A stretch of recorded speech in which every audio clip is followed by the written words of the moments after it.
I'm going to warn you today, this is a bit of a rant. We're going to try something different. No editing. This is just me talking to you because I had a bit of an inspiration last week when I did a presentation in front of some grade 9 kids.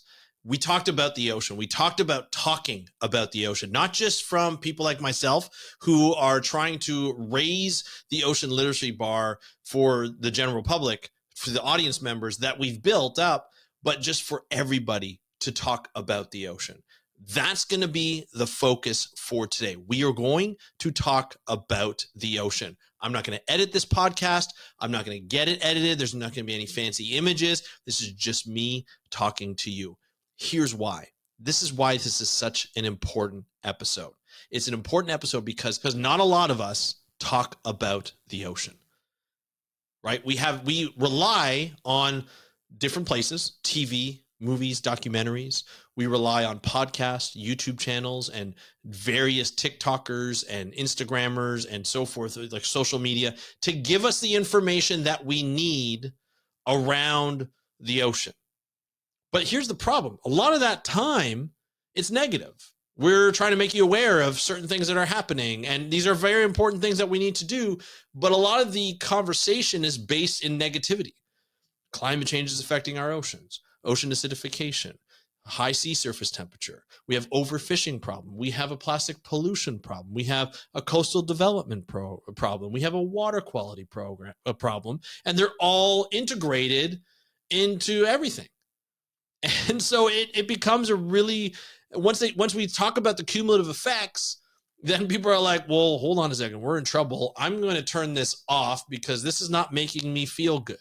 There's no optimism when we talk about the ocean. And look, I understand we can't always talk about the good stuff about the ocean, the fact that we love to be around the ocean, the fact that a lot of people, when we go on vacation, we go to a coastline, to an ocean, so that we can see the ocean, we can feel the ocean, we can hear the ocean. And it's wonderful. We love that stuff. If you don't know why we love that stuff, highly recommend you go buy and read Dr. Wallace J. Nichols' Blue Mind. May he rest in peace. Great book, a book that everybody should read. It should be in schools. It should be a textbook in schools that everybody reads and discusses. Because we need to talk about why we love the ocean so much. We need to talk about why we love to be around the ocean, why we love to be around any body of water. Here in Canada and in Southern Ontario, we go to cottages in our summers. Whether we have friends or we have our own cottages, right? I am very known to have a lot of friends who have cottages. Thank you so much to my cottage friends. And they invite me up and my family up, and we go and we enjoy, being around a lake, looking out, staring at the lake, using the lake, swimming, canoeing, kayaking, going water skiing, whatever that might be. Just go for a boat ride. To be on the water is the best. It's why I love to be a marine biologist, is when I get to go on the water, when you get to go in the field, it's the best feeling ever, right? That's why we do it. But we need to talk about it more with each other. There are benefits, but when you're at a party, when you're at a dinner, or you're at a restaurant, or you're at somebody's house at a barbecue, now that spring and summer are coming around for us, talk about the ocean. Talk about why you love the ocean so much. Talk about some of the uses you use the ocean. Like if you're a surfer, or you're a kayak, or you're a scuba diver, or you love to snorkel, you just love to swim. Talk about why you're in the ocean. Talk about some of the stories around the ocean. Humans, we love storytelling. Talk about that. Use stories to get your message across. We just talked to Dr. Andrew Thaler about using D&D, Dungeons and Dragons, as an education tool, but also a tool to get people excited about the ocean, about ecology, about the environment. And there's benefits to discussing the ocean. I'm going to go over them right now because there are a lot of benefits to discussing the ocean. This is the reason why I want to do this podcast and just do like just a rant basically, and no editing and everything. Is just be like, hey, you know what? Like, we need to talk about the ocean because that really shook everything, didn't it? We need no editing. Don't worry. We need to talk about the ocean. We need to make sure that people are discussing the ocean, not just as a lecture, but as a way to just discuss and share ideas. Because the more we talk about the ocean, the more we enhance the public awareness and education surrounding the ocean, right? Engaging in any kind of dialogue around marine ecosystems and conservation efforts, it increases our public understanding of oceanic issues. The fact that I discussed oceans throughout my entire academic career made me learn. It helped me raise awareness of what was happening. It helped me understand the issues. Now, I'm not saying you have to join a marine biology program to understand the issues or to be able to talk about the ocean. There's other ways you can do it. Just talk about what you see on TV. Talk about your favorite TV show. One of my favorite TV shows, a bit of a guilty pleasure, is Rescue High Surf. It's fantastic.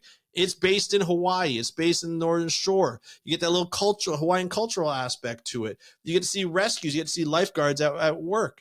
You know, you get to learn about the surfing traditions and sort of the surfing culture and the scuba diving culture and the spear diving culture, all that kind of stuff you get to learn about just through a TV show. And I talk to people about the TV show because I like it so much, right?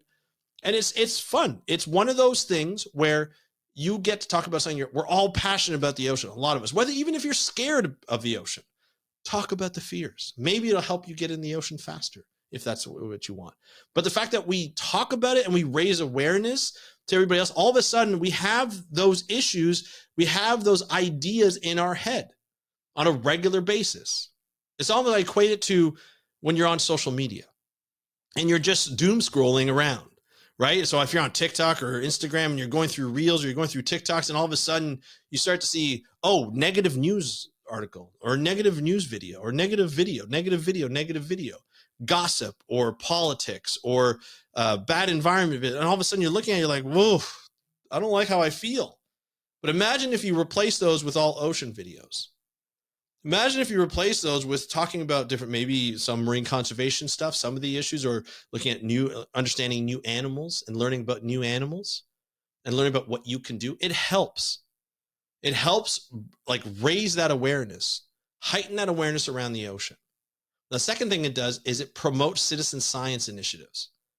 So imagine you start to get all this stuff in your head about the ocean and it's on your mind for a long time. And then all of a sudden you start to look into it more. It's like, how can I help? I want to help. Maybe you can't donate money, but maybe you can donate time. And you look at a local organization who is holding some wonderful citizen science project where you actually get to take part in the project. You can go in the field and maybe you go on a boat or a canoe or a kayak or something, and you start to sample and you start to be like, hey, you know what? Like I can actually do this. This is kind of fun. I want to do this. And you get to be a part of all of this fun, right? You get to be around the environment more, be around the ocean more, any kind of water body more, and you get to take part just by being a citizen scientist. And you don't have to do a 4-year degree. You don't have to spend the money to do a 4-year degree. The other thing it does, it influences policy and governance.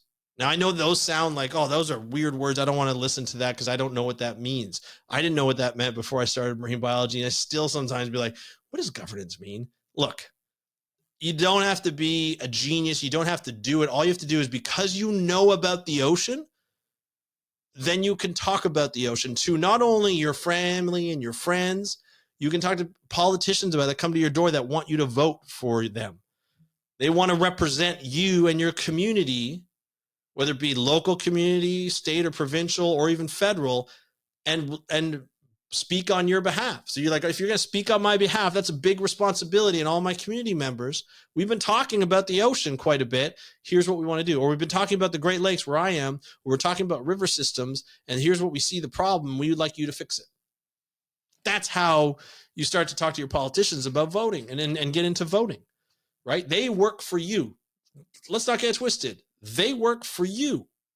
That's a big deal. It's a big responsibility. Some of them don't take it that seriously, it seems like, especially politics around the world. It seems like crazier and crazier people are getting in. And maybe they've always been like that, but we just know more about them now. I don't know. But regardless, like it's really important that, we talk to our politicians about what we've been talking to within our community, right? So that's important. The other thing is like having the economic benefits coming from sustainable practices. So the fact that, your community is restoring coastal habitats, whether it be seagrasses or coral reefs or mangroves or salt marshes or mudflats, to keep them natural and to make sure that you're not flooding as much, your city or your area is not flooding as much. There's economic benefits to that. If you're talking about the ocean and you're an entrepreneur and you're like, oh, we need to be more sustainable, maybe you start including sustainability in your businesses. whether it be a mom and pop shop, whether you're selling services or products, maybe you start to think about, how can I make all these processes that go into my business more ocean friendly? So having the economic, and usually you benefit economically. Let's be honest. Usually you benefit economically, especially as a consumer. The more you buy from sustainable practices, the better we are, not only just in the world, right, our environment, but they end up being good products as well. And they end up being cheaper in some cases. Now, the last thing is really, it comes down to like, how do we feel as a community? How do we feel as a culture? It's cultural and recreational enrichment, right? When you have good environment, you have a good quality environment, you have a good quality life. That's really what it comes down to, right? People hold certain cultural and recreational value. Like ocean is a huge part of their culture, especially when you're looking at local communities, indigenous communities. Ocean is a big part of their culture. It's a big part of all their processes. And they are really great at giving thanks to the ocean and giving back to the ocean by managing themselves around the ocean better and better every time as they learn more and more. They've been doing that for thousands of years. And it feels like Westerners are just getting around it, right? And we need to do more, right? And we need to listen more and really learn more from these indigenous communities. But it's not just that, it's our local communities. Once you start talking about the ocean, you start to understand the ocean, how much of an important role it plays. I mean, you think about it, every second breath we take is because of the ocean. I'm going to say it again. Every second breath we take is because of the ocean. We give thanks to the ocean for every second breath. But we just never think about it. We think about convenience. We think about what's in front of us, how we have to take our kids to after school programs, or making sure they're studying for their test, or, maybe going to that, friendly shinny hockey game, or that competitive men's or women's hockey league that you're in, right? Or co-ed hockey league that you're in. This is obviously a very Canadian version of after work and after school things, but you got my point. We think right directly in front of us. What's quick, what's convenient, that's what we go. We go for the single-use plastics. That's quick, that's convenient. We go for the car that's the cheapest, that'll get us around. And even if it's gas or petroleum-based, that's what we're going to go for.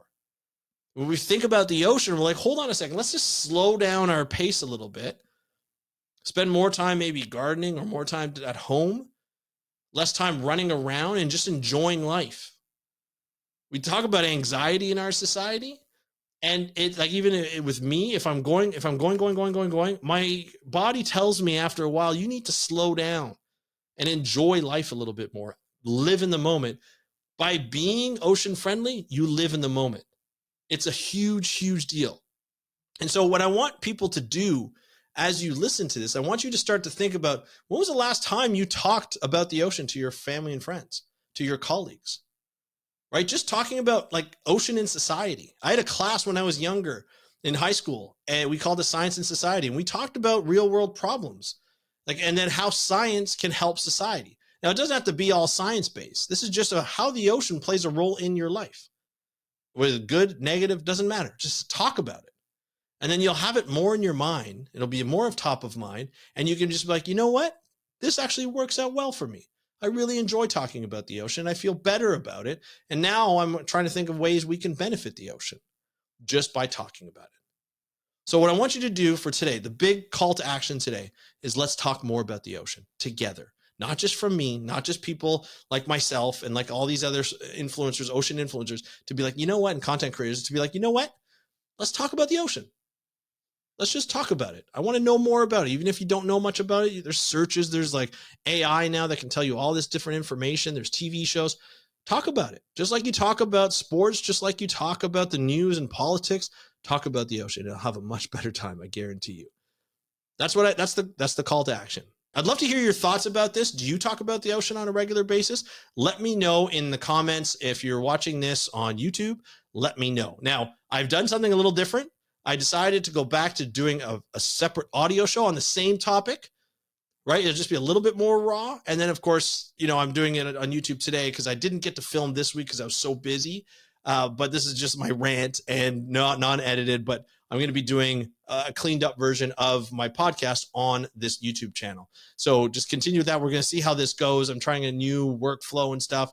I'll be putting up edited episodes with my editor, but for this one, I wanted to get it off quickly, and I wanted to just kind of do a bit of a rant and talk more about why we need to talk about the ocean. So let's talk about the ocean together. That's the episode for today. I want to thank you so much for joining me on today's episode of the How to Protect the Ocean podcast. I'm your host, Andrew Lewin from the True North Strong and Free. Don't forget to subscribe, hit that notification bell. But I want to thank you so much for joining me. Have a great day. We'll talk to you next time, and happy conservation.